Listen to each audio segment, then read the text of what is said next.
Hi all, welcome back to my channel. இன்றைக்கி நான் விஜய் டிவியில் உள்ள குக் வித் கோமாளி ஷோவில் உள்ள கனி ஸ்டஃப்டு பிரெட் பால்ஸ் ரெசிபி செஞ்சுருந்தாங்க. இது வந்து நல்ல டேஸ்ட்டாக இருந்துச்சு. இதை தான் நான் எனக்கு ஷேர் பண்ணியிருக்கேன். அதுக்கு முன்னாடி என் சேனல் ஃபஸ்ட் டைம் பார்க்குறேனுங்க, சப்ஸ்கிரைப் பண்ணிக்கோங்க. இப்போ இதுக்கு தேவையானது பார்க்கலாம். ஃபஸ்ட்டு ரப்டிக்கு 1 லிட்டர் பால் எடுத்துக்கோங்க.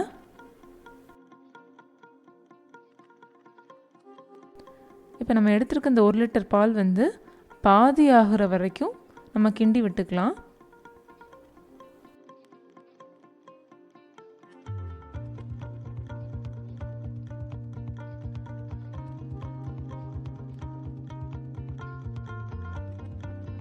இப்போ கொஞ்சமாக இது கம்மியானதுக்கப்புறமா நம்ம சுகர் இந்த ஸ்டேஜில் ஆட் பண்ணிக்கலாம். நான் ஒரு 4 டேபிள் ஸ்பூன்ஸ் அளவுக்கு சுகர் ஆட் பண்ணியிருக்கேன். அப்புறமா ஒரு 3 டேபிள் ஸ்பூன்ஸ் அளவுக்கு கண்டென்ஸ் மில்க் ஆட் பண்ணியிருக்கேன். கண்டென்ஸ் மில்க் ஆப்ஷனல் தான், உங்கள்கிட்ட இருந்தால் நீங்கள் ஆட் பண்ணிக்கோங்க, இல்லாட்டினா அது வேண்டாம்.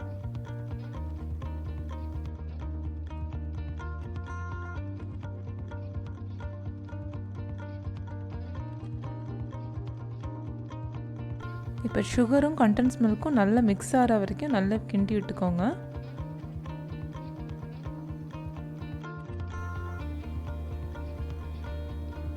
நல்லா கிண்டி கொடுத்துக்கிட்டே இருங்க. சைடில் வர அந்த ஆடையை வந்து பாலோடு சேர்த்து விடுங்க. இப்போ கொஞ்சமாக நான் ஏலக்காய் பொடி ஆட் பண்ணுறேன். அதையும் இப்போ நல்லா கிண்டி விட்டுக்கோங்க.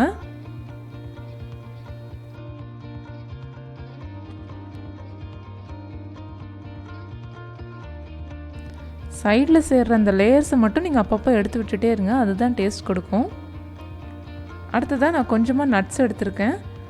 பிஸ்தா, பாதாம், அப்புறமா கேஷ்யூ நட் எடுத்திருக்கேன். இது மூணுத்தையும் கொஞ்சமாக சாப் பண்ணி வச்சுருக்கேன். அதை இப்போ ஆட் பண்ணுறேன்.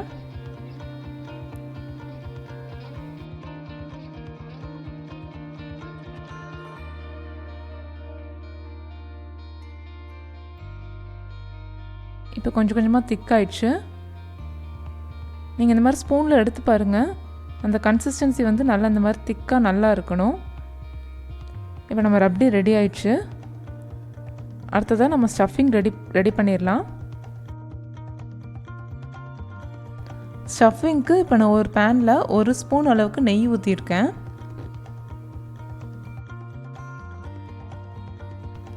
இப்போ நறுக்கி வச்சுருக்க நேந்திரம்பழம் ஆட் பண்ணுறேன். நான் நேந்திரம்பழம் வச்சுருக்கனால அதை ஆட் பண்ணேன். உங்கள்கிட்ட ரோபஸ்டா இருந்துச்சுன்னா அதை ஆட் பண்ணிக்கலாம். நல்லா பழுத்த பழமாக பார்த்துக்கோங்க.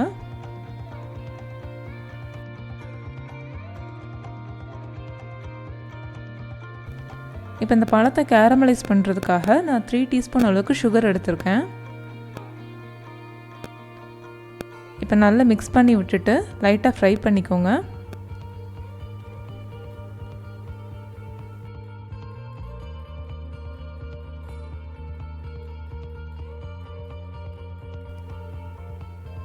இப்போ பழம் எல்லாம் நல்லா கேரமலைஸ்ட் ஆயிடுச்சு. இதுக்கப்புறமா நம்ம ப்ரெட் ஆட் பண்ணிடலாம். ப்ரெட்டு வந்து நான் ஒரு 7 பீஸ் எடுத்திருக்கேன். அதை வந்து ரஃப்பாக பிச்சு வச்சுருக்கேன். இப்போ அதை நம்ம இது கூட ஆட் பண்ணிடலாம்.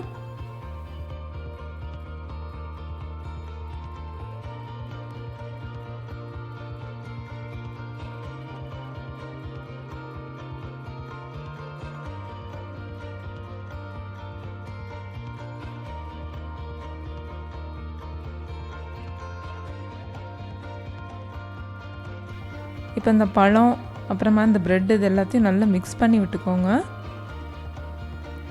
இப்போ இந்த ஸ்டேஜில் ஒரு 1/4 டம்ளர் அளவுக்கு மில்க் எடுத்து வச்சுக்கோங்க. அதை கொஞ்சம் கொஞ்சமாக ஊற்றி நல்லா கிண்டி மேஷ் பண்ணி விட்டுக்கோங்க.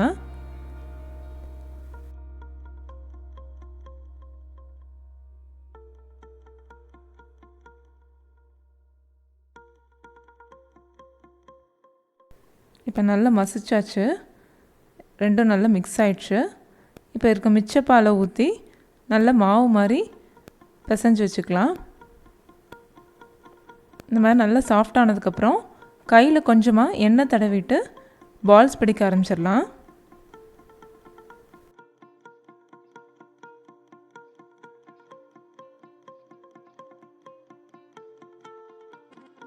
ஸோ பால்ஸ் பிடிக்கிறதுக்கு முன்னாடி கையில் நெய்யாவது எண்ணெயாவது தடவிக்கோங்க.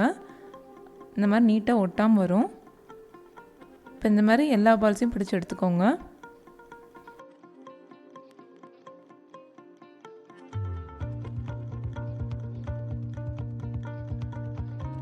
நம்ம ஸ்டஃப்டு பால்ஸ் ரெடி ஆயிடுச்சு. இதை நம்ம எண்ணெயில் பொரிச்சு எடுத்துடலாம். ரொம்ப கருகிராமல் கரெக்டாக கோல்டன் கலரில் மாறினோன்னு எடுத்துடுங்க. இப்போ நம்ம பிரெட் பால்ஸ் ரெடி. இந்த மாதிரி இருக்கிற ரிமைனிங் பால்ஸையும் போட்டு எடுத்துக்கோங்க.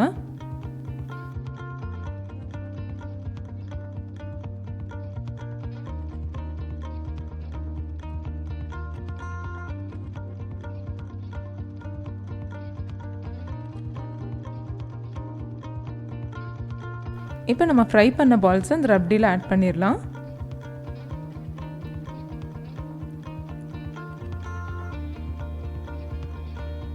நான் இப்போ அதே பேனில் வந்து ஆட் பண்ணியிருக்கேன். நீங்கள் தனியாக அதை மாற்றிட்டு கூட ஆட் பண்ணிக்கோங்க. இப்போ நல்லா மேலேயும் கீழேயும் டாப்பிங் பண்ணுற மாதிரி பார்த்துக்கோங்க. இப்போ ரெடி ஆயிடுச்சு நம்மளோட ஸ்டஃப்டு பிரெட் பால்ஸ் ரப்டி. நல்ல டேஸ்ட்டாக வந்துருந்துச்சு. ஸோ நீங்களும் கண்டிப்பாக ட்ரை பண்ணி பாருங்கள். இந்த வீடியோ பிடிச்சிருந்தால் லைக் பண்ணுங்கள். சேனல் சப்ஸ்கிரைப் பண்ணலன்னா சப்ஸ்கிரைப் பண்ணிக்கோங்க. தேங்க்ஸ் ஃபார் வாட்சிங்.